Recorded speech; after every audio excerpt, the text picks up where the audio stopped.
Hi hello guys welcome back to my channel.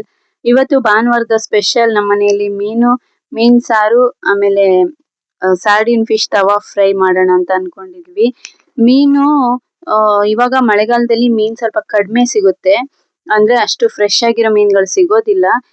Icing ಮಾಡಿರೋದು ತುಂಬಾ ದಿನ ಪ್ಯಾಕಿಂಗ್ ಮಾಡಿರೋ ಫಿಶ್ ಎಲ್ಲ ಸಿಗುತ್ತೆ, ತುಂಬಾ ಫ್ರೆಶ್ ಆಗಿ ಏನ್ ಸಿಕ್ಕೋದಿಲ್ಲ, ಯಾಕಂದ್ರೆ ಇನ್ನು ಫಿಶಿಂಗ್ ಲೈನ್ ಎಲ್ಲ ಓಪನ್ ಆಗಿರೋದಿಲ್ಲ ಮಳೆಗಾಲದಲ್ಲಿ.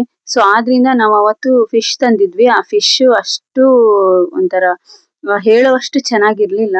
ಸೊ ಆದ್ರಿಂದ ಸ್ವಲ್ಪ ಸ್ಮೆಲ್ಲು ಬರ್ತಾ ಇತ್ತು. ಸೊ ಆ ಸ್ಮೆಲ್ ನ ಅವಾಯ್ಡ್ ಮಾಡೋದಕ್ಕೆ ನಾನು ಫಿಶ್ ಇದಕ್ಕೆ ಟರ್ಮರಿಕ್ ಪೌಡರ್ ಆಮೇಲೆ ಸ್ವಲ್ಪ ಉಪ್ಪು ಹಾಕ್ಬಿಟ್ಟು ಒಂದ್ 5 ನಿಮಿಷ ಇಟ್ಬಿಟ್ಟು ವಾಶ್ ಮಾಡಿದೆ.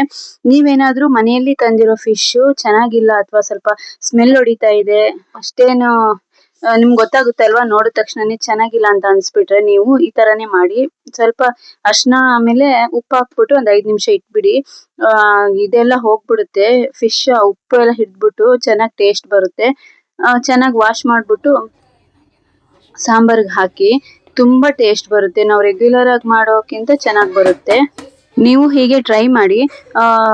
ಫಿಶ್ ಚೆನ್ನಾಗಿಲ್ಲ ಅಂತ ಅಂದ್ಬಿಟ್ಟು ಎಸೆಯೋದು ಆ ಥರ ಮಾಡಕ್ ಹೋಗ್ಬೇಡಿ. ಈ ತರ ಒಂದ್ ಸ್ವಲ್ಪ ಅರಿಶಿನ ಪೌಡ್ರು ಉಪ್ಪು ಹಾಕ್ಬಿಟ್ಟು ಒಂದ್ 5 ನಿಮಿಷ ಇಟ್ಬಿಟ್ಟು ವಾಶ್ ಮಾಡ್ಬಿಟ್ಟು ಆಮೇಲೆ ಯೂಸ್ ಮಾಡಿ, ಸಾರ್ಗೆ ಹಾಕ್ಬಿಡಿ ಅಥವಾ ಫ್ರೈ ಮಾಡಿ, ಚೆನ್ನಾಗಿ ಬರುತ್ತೆ. ಆಮೇಲೆ ಏನು ಅಡ್ಗೆನೇ ಮಾಡಕ್ ಬರಲ್ಲ ಅಂದವ್ರಿಗೆ ನಾನೊಂದು ಟಿಪ್ಸ್ ಹೇಳ್ತೀನಿ. ಫಿಶು ಫ್ರೈ ಮಾಡೋದು ಹೆಂಗೆ ಅಂತ ಇಲ್ಲೆಲ್ಲ ಕೇಳ್ತಾರೆ ನಮ್ಮ ಬೆಂಗಳೂರು ಕಡೆಗಳೆಲ್ಲ. ನಾವು ಮಂಗಳೂರವರು ಅಂತ ಹೇಳಿದ ತಕ್ಷಣನೇ, ಓ ನೀವು ಉಡುಪಿ ಕುಂದಾಪುರ ಮಂಗಳೂರು ಸೈಡ್ ಅವರ, ಸರಿ ನಮಗೂ ಫಿಶ್ ಎಲ್ಲ ತುಂಬಾ ಇಷ್ಟ, ಅದು ಹೆಂಗ್ ಮಾಡೋದು ಅಂತ ಹೇಳ್ಕೊಡಿ ಅಂತೆಲ್ಲ ಹೇಳ್ತಾರೆ.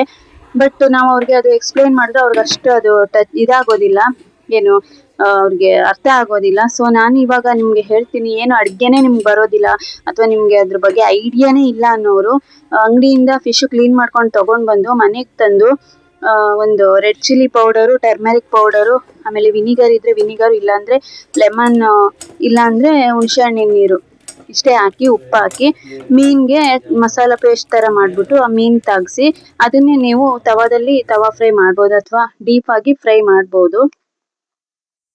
ಇನ್ನೊಂದೇನು ಅಂತಂದ್ರೆ, ನಾವು ಹೆಂಗ್ ಮಾಡ್ತೀವಿ ಅಂದ್ರೆ ರೆಡಿಮೇಡ್ ಫಿಶ್ ಫ್ರೈ ಮಸಾಲ ಸಿಕ್ಬಿಡುತ್ತೆ ಅಂಗಡಿನಲ್ಲಿ.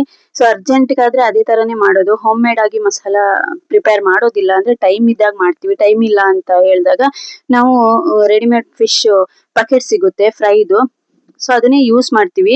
ಅದಕ್ಕೆ ಒಂದು ಮೊಟ್ಟೆನ ಹಾಕ್ಬಿಟ್ಟು ಆ ಮಸಾಲನ ಹಾಕ್ಬಿಟ್ರೆ, ಶುಂಠಿ ಬೆಳ್ಳುಳ್ಳಿ ಪೇಸ್ಟ್ ಹಾಕ್ಬಿಟ್ರೆ ಸಾಕು, ಇನ್ನೇನು ಬೇಕಾಗಿಲ್ಲ. ಬೇಕಂದ್ರೆ ಟೇಸ್ಟ್ಗೆ ಉಪ್ಪು, ಕರಿಬೇವಿನ ಸೊಪ್ಪು ಬೇಕಿದ್ರೆ ಅದನ್ನ ಆಡ್ ಮಾಡ್ಕೊಬಹುದು, ಅದು ಎಕ್ಸ್ಟ್ರಾ ಸ್ಪೆಷಲ್ ಟೇಸ್ಟ್ ಅಷ್ಟೇನೆ. ಅದಿಲ್ಲ ಅಂದ್ರೂ ನಡೆಯುತ್ತೆ. ಸೊ ಈ ತರ ಪೇಸ್ಟ್ ಚೆನ್ನಾಗಿ ಮಾಡ್ಕೊಂಡ್ಬಿಟ್ರೆ ಆ ಮೊಟ್ಟೆನೂ ಹಾಕೋದ್ರಿಂದ ಮಸಾಲ ಎಲ್ಲೂ ಹೋಗೋದಿಲ್ಲ, ಮೀನ್ ಮೈಗೆಲ್ಲ ಅಂಟ್ಕೊಂಡಿರುತ್ತೆ. ನೀವು ಫ್ರೈ ಮಾಡ್ಬೇಕಾದ್ರೂ ಅದು ಸಪರೇಟ್ ಆಗಿ ಆಗೋದೇ ಇಲ್ಲ, ಅದು ಚೆನ್ನಾಗಿ ಮೀನ್ಗೆಲ್ಲ ಹಿಡ್ಕೊಂಡಿರುತ್ತೆ. ಸೊ ಈ ತರ ಮೀನ್ಗೆಲ್ಲ ಹಾಕ್ಬಿಟ್ಟು ಮಸಾಲಾನ ಒಂದು 1/4 ಗಂಟೆನೋ ಅಥವಾ ಒಂದು 10 ನಿಮಿಷನೋ ಹಂಗೆ ಇಡ್ಬೇಕು ನೀವು. ಯಾಕೆಂದ್ರೆ ಆ ಮಸಾಲ ಎಲ್ಲ ಮೀನ್ಗೆ ತಾಗ್ಬೇಕಲ್ವಾ, ಉಪ್ಪು ಖಾರ ಹುಳಿ ಎಲ್ಲ ಮೀನ್ ಎಳ್ಕೊಳ್ಳುತ್ತೆ. ಅದ್ರಿಂದ ಒಂದು 10 ರಿಂದ 15 ನಿಮಿಷ ನೀವು ಹಂಗೆ ಇಡ್ಬೇಕಾಗುತ್ತೆ. ಸೊ ಅದು ಮೀನ್ ಮಸಾಲೆ ಒಂದು ಮೀನ್ಗೆಲ್ಲ ಮೈಗೆಲ್ಲ ಅಂಟಿಸ್ಬಿಟ್ಟು ಒಂದ್ 10 ನಿಮಿಷ ಹಂಗೆ ಇಟ್ಬಿಟ್ಟು, ಸೊ ನಾನು ಮೀನ್ ಸಾರಿಗೆ ರುಬ್ಕೊಳ್ಳೋಣ ಅಂತ ಬಂದೆ. ವಿಡಿಯೋ ಮಾಡೋ ಬರದಲ್ಲಿ ಸ್ವಲ್ಪ ನೀರ್ ಜಾಸ್ತಿ ಹಾಕ್ಬಿಟ್ಟೆ ಮಸಾಲೆಗೆ, ಆದ್ರೂ ಈ ಮಸಾಲ ಟೇಸ್ಟ್ ಒಂಥರ ಗಮ್ ಅಂತ ಇತ್ತು. ಮೀನು ಮಸಾಲಾನ ರುಬ್ಕೊಂಡಾದ್ಮೇಲೆ ಅದಕ್ಕೆ ಹಸಿಮೆಣಸಿನ್ಕಾಯಿ, ನಿಮ್ಗೆ ಖಾರಕ್ಕೆ ಎಷ್ಟು ಬೇಕೋ ಅಷ್ಟು, ಆಮೇಲೆ ಈರುಳ್ಳಿ, ಆಮೇಲೆ ಶುಂಠಿ, ಇದನ್ನೆಲ್ಲ ಹಾಕ್ಬಿಟ್ರೆ ಸ್ವಲ್ಪ ಉಪ್ಪು, ರುಚಿಗೆ ಎಷ್ಟು ಬೇಕೋ ಅಷ್ಟು ಉಪ್ಪು, ಅಷ್ಟೆಲ್ಲ ಹಾಕ್ಬಿಟ್ಟು ನೀವು ಒಲೆನ ಹಿಂಗೆ ಬಿಟ್ಬಿಟ್ರೆ ತುಂಬಾ ಚೆನ್ನಾಗಿ ಕುದಿ ಬರುತ್ತೆ. ಕುದಿ ಬರೋ ತನಕನು ಹಂಗೆ ಬಿಡ್ಬೇಕಾಗುತ್ತೆ. ಚೆನ್ನಾಗಿ ಕುದಿದ್ಮೇಲೆ ನೀವು ಅದಕ್ಕೆ ಫಿಶ್ ಹಾಕ್ಬೇಕಾಗುತ್ತೆ, ವಾಶ್ ಮಾಡಿ ಇಟ್ಟಿರುವಂತ ಫಿಶ್ ಹಾಕ್ಬೇಕಾಗುತ್ತೆ. ಇದು ಮಸಾಲ ನೋಡಿ ಹಂಗೆ ಇಟ್ಕೊಂಡ್ಬಿಟ್ಟಿದೆ. ಈ ತರ ಸಾಂಬಾರು ಈ ತರ ಕುದಿ ಬರ್ಬೇಕು. ಈ ತರ ಕುದಿಯೋವರ್ಗುನು, ಒಂದ್ ಹದಕ್ ಬರೋವರ್ಗುನು ನೀವು ಮೀನ್ ಹಾಕಂಗಿಲ್ಲ. ಆಮೇಲೆ ವಾಶ್ ಮಾಡಿ ಚೆನ್ನಾಗಿ ನೀಟಾಗಿ ತೊಳ್ದಿಕ್ತಿರೋ ಮೀನ್ನ ಅದಕ್ಕೆ ಸಾಂಬಾರ್ಗೆ ಹಾಕ್ಬೇಕಾಗುತ್ತೆ. ಹಾಕಿದ್ಮೇಲೆ ನೀವು ಯಾವುದೇ ಕಾರಣಕ್ಕೂ ಈ ಸೌಟೆಲ್ಲ ಹಾಕ್ಬಿಟ್ಟು ತಿರ್ಗ್ಸೋದು ಅದೆಲ್ಲ ಮಾಡಕ್ ಹೋಗ್ಬೇಡಿ. ಅದ್ರ ತನ್ನ ಪಾಡಿಗೆ ತಾನು ಅದು ಬೇಯ್ತಾ ಇರುತ್ತೆ. ಸೊ ಬೇಯೋದಕ್ಕಂತಾನೆ ಬಿಟ್ಬಿಡಿ ಅದನ್ನ. ಈ ತರ ಸೌಟೆಲ್ಲ ಹಾಕಿ ಅಲ್ಲಾಡ್ಸೋದು ಅದೆಲ್ಲ ಮಾಡೋದಕ್ಕೆ ಹೋಗ್ಬೇಡಿ. ಒಂದ್ ಸ್ವಲ್ಪ ನೀರಾಗಿರೋದ್ರಿಂದ ನಾನು ಒಂದ್ ಸ್ವಲ್ಪ ಡೀಪ್ ಆಗಿ ಇದಾಗ್ಲಿ, ಇನ್ನು ಸ್ವಲ್ಪ ಗಟ್ಟಿಗೆ ಬರ್ಲಿ, ಮಂದ ಬರ್ಲಿ ಅಂತ ಅನ್ಕೊಂಡಿದೀನಿ.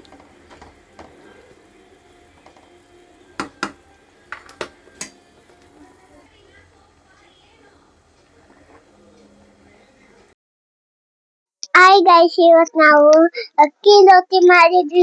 ನಮ್ಮಮ್ಮ ಚೆನ್ನಾಗಿ ಮಾಡಿದ್ರು. ಟೇಸ್ಟಿ ಇತ್ತು, ತಿನ್ನಕ್ಕೂ ಆಗಿತ್ತು, ತುಂಬಾ ಚೆನ್ನಾಗಿತ್ತು.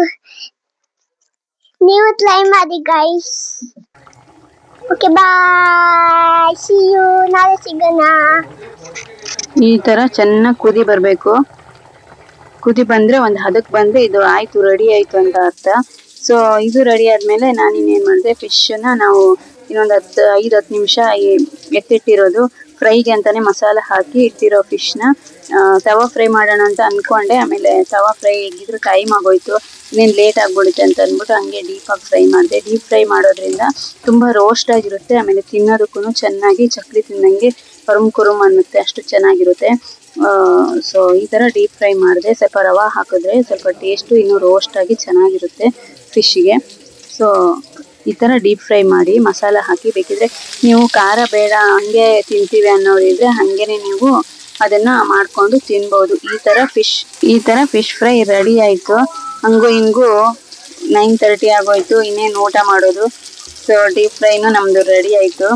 ತುಂಬ ಸ್ಪೆಷಲಾಗಿ ತುಂಬ ಟೇಸ್ಟಿಯಾಗಿರುತ್ತೆ. ನೀವು ಟ್ರೈ ಮಾಡಿ, ತುಂಬ ಈಸಿಯಾಗಿದೆ. ನಿಮ್ಗೆ ಅಡುಗೆನೇ ಮಾಡೋಕ್ಕೆ ಬರಲ್ಲ ಅಂದವರು ಕೂಡ ಈ ಥರ ಫಿಶ್ ಫ್ರೈನ ಮಾಡ್ಬೋದು. ಅದೇನು ಕಷ್ಟನೇ ಇಲ್ಲ, ಅಷ್ಟೊಂದು ಈಸಿಯಾಗಿದೆ. ಸೊ ಆರಾಮಾಗಿ ಮಾಡಿ. ಬಟ್ ಈ ಒಲೆನ ಸ್ವಲ್ಪ ಸಿಮ್ಮಲ್ಲಿ ಇಟ್ಬಿಡಿ, ತುಂಬ ಜಾಸ್ತಿಗೆ ಇಡಬೇಡಿ, ಬೆಂಕಿ ಉರಿ ಸ್ವಲ್ಪ ಸಿಮ್ಮಲ್ಲಿ ಇಟ್ಬಿಡಿ. ಇಲ್ಲ ಅಂದರೆ ಅದು ಫುಲ್ಲು ಇದಾಗ್ಬಿಡುತ್ತೆ. ನೀವು ಜಾಸ್ತಿ ಉರಿಲಿ ಇಟ್ಬಿಟ್ರೆ ಒಂದೇ ಸಲ ಕರ್ರಗಾಗಿ ಹೋಗ್ಬಿಡುತ್ತೆ, ಸೀರೋಗ್ಬಿಡುತ್ತೆ. ಸೊ ಸಿಮ್ಮಲ್ಲಿ ಇಟ್ಬಿಟ್ಟು ಆರಾಮಾಗಿ ಬೇಯಿಸಿ ಟೈಮ್ ತಗೊಂಡು. ಡೀಪ್ ಫ್ರೈ ಮಾಡಿದ್ರೆ ಅದೇನು ಅಷ್ಟೊಂದು ಟೈಮ್ ತಗೊಳ್ಳೋದಿಲ್ಲ. ಸೊ ನಮ್ಮ ಫ್ರೈ ರೆಡಿ. ಈ ವಿಡಿಯೋ ನಿಮಗೆ ಇಷ್ಟ ಆದರೆ ನಮ್ಮ ಚಾನಲ್ನ ಲೈಕ್ ಮಾಡಿ, ಸಬ್ಸ್ಕ್ರೈಬ್ ಮಾಡಿ, ಕಮೆಂಟ್ ಮಾಡೋದನ್ನು ಮರಿಬೇಡಿ. ಓಕೆ, ಬಾಯ್.